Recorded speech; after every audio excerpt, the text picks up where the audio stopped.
Hello respected and loving viewers, once again welcome to my channel DNA Legally।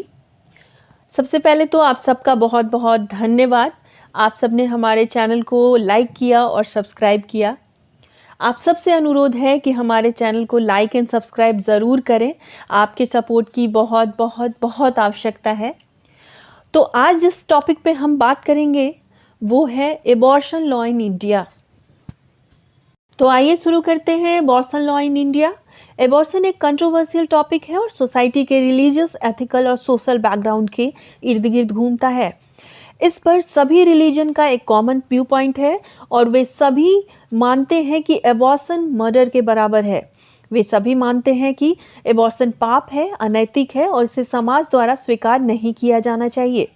लेकिन अब हमारे पास modern civilised world में विकसित हुए कॉन्स्टिट्यूशनल और लीगल राइट्स हैं जो इंडिविजुअल राइट्स को किसी भी रिलीजियस डिकेट से ऊपर रखते हैं, जबकि रिलीजियस डिकेट के आधार पर आज भी कुछ कल्चरस इसे पाप के रूप में देखते हैं। वहीं कुछ इस टॉपिक को मॉडर्न लीगल पर्सपेक्टिव में देखते हैं, जहां महिलाओं का उनके शरीर पर अधिकार किसी भी रिलीजियस डिकेट से पहले आता है।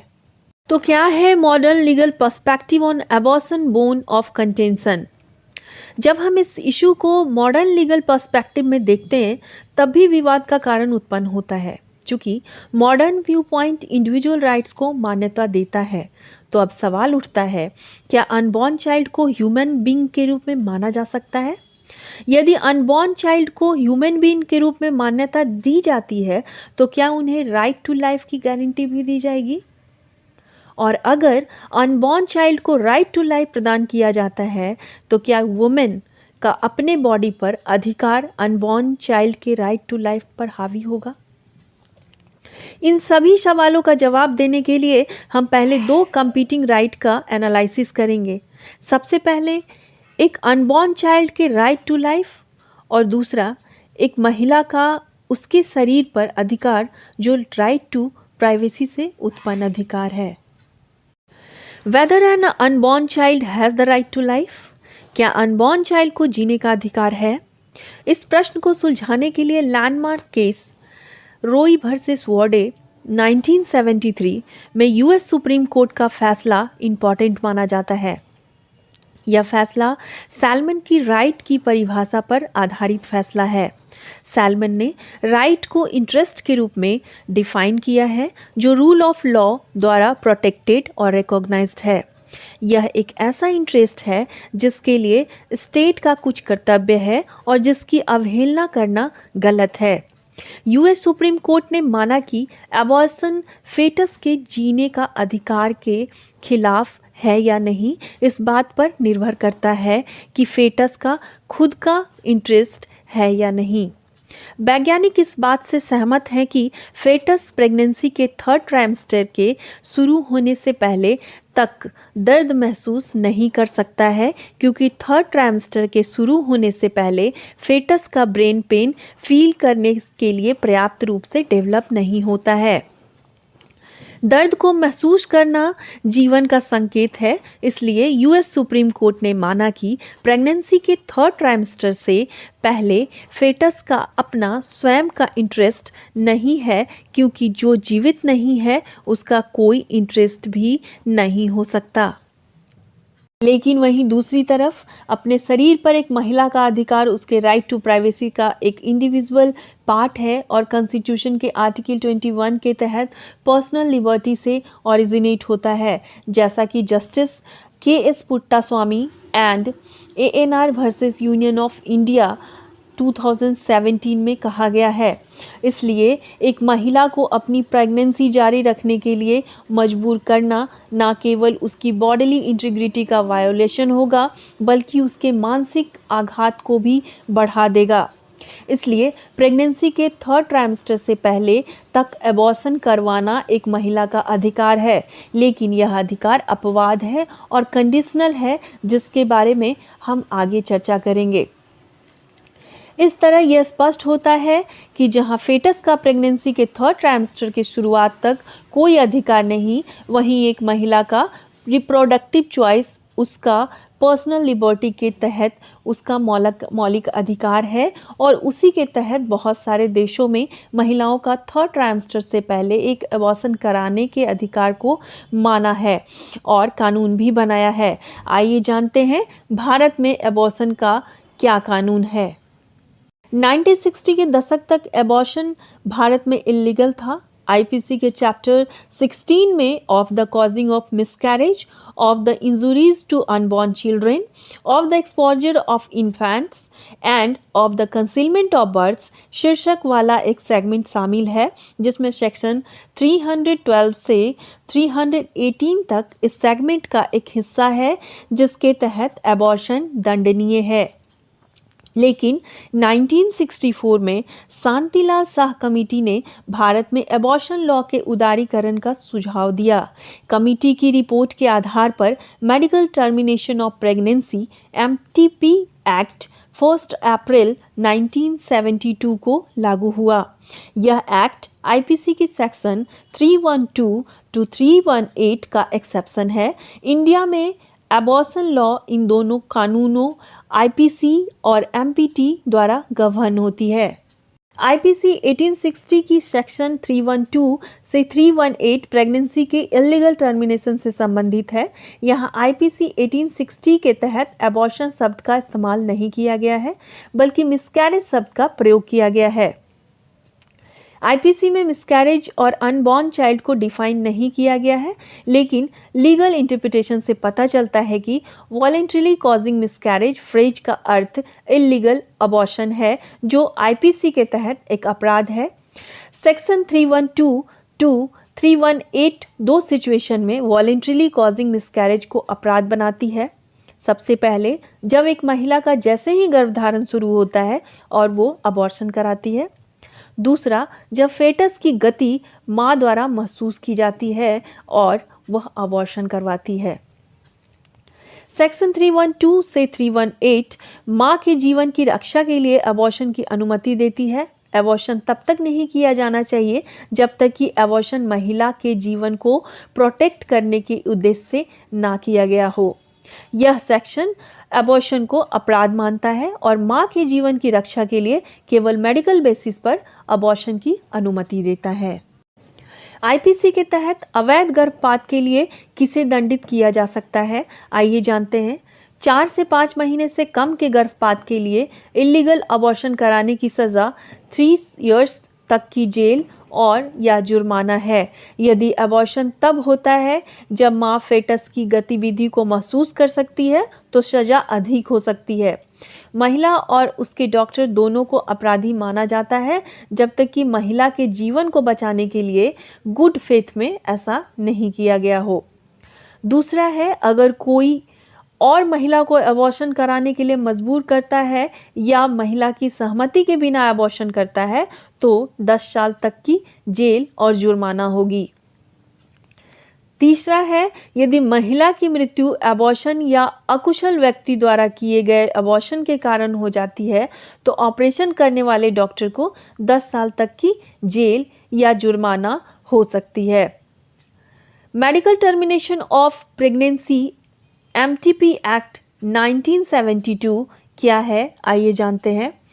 MTP act registered medical practitioner को सर्टेन स्पेसिफाइड सर्कमस्टांसेस में अबॉर्शन करने की अनुमति देता है। यह कानून अबॉर्शन करने वाले डॉक्टर को आईपीसी की सेक्शन 312, 318 के प्रावधानों के अनुसार किसी भी प्रोसिक्यूशन से इम्यूनिटी प्रदान करता है। यह कानून 20 वीक्स की प्रेगनेंसी तक अबॉर्शन की अनुमति देता है। अबॉर्शन का अधिकार एक अपवाद है, आइए जानते हैं कैसे। एमटीपी एक्ट 1972 आईपीसी में संशोधन लाए बिना या पीनल प्रोविजन को रिपील किए बिना अबॉर्शन को अपराध की श्रेणी से बाहर करता है। एमटीपी एक्ट 1972 की सेक्शन 3 सब क्लॉज 1 के अनुसार प्रेगनेंसी को टर्मिनेट करना आईपीसी के तहत एक क्रिमिनल ऑफेंस है, जब तक कि यह एमटीपी एक्ट में निम्न निर्धारित शर्तों को पूरा नहीं करता। सबसे पहले जिन सर्कमस्टांसेस में अबॉर्शन की अनुमति एमटीपी एक्ट में दी गई है उसका पालन किया जाना चाहिए। दूसरा, एमटीपी एक्ट के अंतर्गत वे व्यक्ति जो अबॉर्शन को करने के लिए सक्षम हैं उन्हीं के द्वारा अबॉर्शन की प्रक्रिया की जानी चाहिए। तीसरा, एमटीपी एक्ट के अनुसार वह स्थान जहां अबॉर्शन किया जा सकता था वहीं अबॉर्शन किया जाना चाहिए। इस एक्ट में दिए गए प्रोटेक्शन के बाहर किए गए अबॉर्शन आईपीसी के अंतर्गत दंडनीय अपराध माना जाएगा। आइए जानते हैं प्रेगनेंसी को टर्मिनेट कब किया जा सकता है। गर्भवती महिला के जीवन के लिए खतरा हो, उसके शारीरिक या मानसिक स्वास्थ्य को गंभीर चोट पहुंचने का जोखिम हो, यदि प्रेगनेंसी रेप के कारण हुई हो, इस बात का पर्याप्त जोखिम हो कि यदि बच्चा पैदा होता है तो वह मानसिक या शारीरिक रूप से अस्वस्थ होगा, या फिर किसी भी कॉन्ट्रासेप्टिव की विफलता के कारण प्रेगनेंसी हुई हो। ये जानते हैं कि अबॉर्शन के लिए सहमति कौन दे सकता है। प्रेगनेंसी को टर्मिनेट करने से पहले एमटीपी एक्ट 1972 के तहत निम्नलिखित व्यक्तियों की सहमति आवश्यक है। सबसे पहले, यदि महिला विवाहित है तो महिला की अपनी सहमति होनी चाहिए। यदि महिला अविवाहित है और 18 साल से अधिक है तो महिला की अपनी सहमति होनी चाहिए। यदि महिला माइनर है तो महिला के अभिभावक की लिखित सहमति होनी चाहिए, और यदि महिला एक मानसिक रूप से बीमार है तो महिला के अभिभावक की लिखित सहमति होनी चाहिए। अब आइए जानते हैं एमटीपी एक्ट 1972 के तहत क्या प्रावधान है। एमटीपी एक्ट 1972 फेटस की गेस्टेशन पीरियड के अनुसार अबॉर्शन की अनुमति देने के लिए अपने नियामक ढांचे को श्रेणियों में विभाजित करता है। फर्स्ट, सेक्शन 3 के तहत 12 सप्ताह तक के भ्रूण के लिए केवल एक रजिस्टर्ड मेडिकल प्रैक्टिशनर की राय की आवश्यकता होती है। दूसरा, यदि भ्रूण की आयु 12 वीक्स से 20 वीक्स के बीच है तो कम से कम 2 रजिस्टर्ड मेडिकल प्रैक्टिशनर की राय लेनी होगी। आइए जानते हैं एमटीपी एक्ट के लिमिटेशंस क्या हैं। विज्ञान के अनुसार ज़्यादातर फैटल एबनॉर्मलिटीज़ का पता 20 वीक्स पूरे होने के बाद पता चलता है, और ऐसे में यदि 20 वीक्स पूरे होने के बाद फैटल एबनॉर्मलिटीज़ का पता चले और माँ जीवन भर देखभाल करने वाली जिम्मेदारियों को वहन नहीं करना चाहती है तो ऐसे में कानून उसे तब तक कोई सहारा नहीं देता जब तक कि माँ की मृत्यु की संभावना न हो। इस वजह से आ रहे परेशानियों को देखते हुए कानून में संशोधन की आवश्यकता महसूस की गई और medical termination of pregnancy act 2021 को इनैक्ट किया गया। Medical termination of pregnancy amendment act 2021 24 सितंबर 2021 से लागू किया गया। Medical termination of pregnancy amendment act 2021 क्या है? नए अमेंडमेंट एक्ट के तहत सरकार ने नियमों की सेक्शन 3B के तहत 20 से 24 सप्ताह के बीच अबॉर्शन के लिए एलिजिबल महिलाओं की 7 श्रेणियां निर्धारित की हैं। पहला, सेक्सुअल असॉल्ट या रेप की विक्टिम हो। दूसरा, माइनर हो या चल रही गर्भावस्था के दौरान चेंज इन मैरिटल स्टेटस हो। शारीरिक रूप से असक्षम हो। मानसिक रूप से बीमार महिलाएं हों। फैटल एबनॉर्मलिटीज़ की स्थिति में या आपदा या आपातकालीन स्थिति में प्रेग्नेंट होने वाली महिलाएं। अमेंडमेंट एक्ट के तहत गर्भपात के लिए किसकी राय की आवश्यकता होती है? तो सबसे पहले गर्भ के 20 सप्ताह के गर्भ को समाप्त करने के लिए एक रजिस्टर्ड मेडिकल प्रैक्टिशनर की राय आवश्यक है। अगर 20 से 24 सप्ताह का गर्भ है तो टर्मिनेट करने के लिए 2 आरएमपी की राय आवश्यक है। तीसरा, सब्सटेंशियल फैटल एबनॉर्मलिटीज़ के मामले में अगर 24 वीक्स के बाद पता चलता है तो गर्भावस्था को समाप्त करने के लिए स्टेट लेवल मेडिकल बोर्ड की राय आवश्यक है।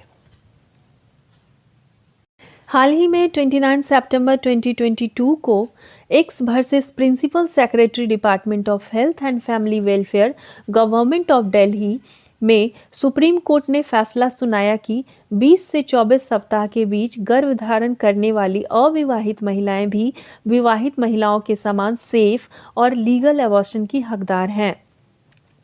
इस केस में justice DY Chandrachud, JB Pardiwala और AS बोपन्ना ने कहा कि MTP एक्ट, जिसे 2021 में संशोधित किया गया था, में हस्बैंड शब्द के बजाय पार्टनर शब्द का प्रयोग किया गया है, जो यह दर्शाता है कि इस कानून का इरादा केवल वैवाहिक संबंधों तक ही सीमित रहना नहीं है। सर्वोच्च न्यायालय ने रूल 3B, जिसमें गर्भावस्था को समाप्त करने के लिए एलिजिबल महिलाओं को सूचीबद्ध किया गया है, को एक उद्देश्यपूर्ण अर्थ दिया है। रूल 3B में वर्णित चेंज इन मैरिटल स्टेटस उन कारणों में से एक है जिसके लिए 24 सप्ताह के दौरान गर्भपात की अनुमति है। माननीय सुप्रीम कोर्ट ने ऊपर लिखित केस में फैसला दिया है कि change in marital status phrase की व्याख्या करते समय महिला की मैरिटल सर्कमस्टांसेस में प्रभावित बदलाव को भी ध्यान में रखा जाना चाहिए। पार्टनर द्वारा परित्याग भी उन मैरिटल सर्कमस्टांसेस में बदलाव ही माना जाना चाहिए, क्योंकि पार्टनर द्वारा परित्याग महिला के प्रेगनेंसी को जारी रखने के उनके पहले के निर्णय को प्रभावित कर सकता है। महिलाओं के पास अभी भी अंतिम निर्णय लेने का शक्ति नहीं है। प्रेगनेंसी के सभी चरणों में अबॉर्शन चाहने वाली महिलाओं के बजाय डॉक्टर्स का अंतिम निर्णय होता है कि गर्भपात किया जा सकता है या नहीं। यह आइसलैंड, फ्रांस, कनाडा समेत साउथ अफ्रीका और इसके साथ साथ 67 कंट्रीज में अबॉर्शन कानून के विपरीत है, जहां एक महिला अनुरोध पर अबॉर्शन करा सकती है। इस प्रकार वर्तमान में इंडिया में प्रेग्नेंट वुमेन को अपनी प्रेगनेंसी को टर्मिनेट करने का निर्णय लेने में ऑटोनॉमी का अभाव है। अब जानते हैं कि पूरा कंक्लूजन क्या है। United nation population funds state of the world population report 2022 के अनुसार अनसेफ अबॉर्शन भारत में मैरिटल मोर्टेलिटी रेट का तीसरा प्रमुख कारण है और हर दिन लगभग 8 महिलाओं की मृत्यु अनसेफ अबॉर्शन से संबंधित कारणों से होती है। 2007 से 2011 के बीच भारत में 67% अबॉर्शन की अनसेफ के रूप में वर्गीकृत किया गया था। यह डेटा भारत में गर्भपात कानून के प्रति अधिक उदार दृष्टिकोण की आवश्यकता पर बल देता है। भारत एक ऐसे देश है जहां हर साल लगभग 8 लाख असुरक्षित और अवैध अबॉर्शन होता है। प्रेगनेंसी को टर्मिनेट करने के लिए कानूनी और सुरक्षित प्रावधानों का कोई भी विस्तार स्पष्ट रूप से स्वागत योग्य है। जितना अधिक कानून उदार होगा, महिलाओं के लिए अवैध या असुरक्षित गर्भपात की संभावना उतनी ही कम होगी।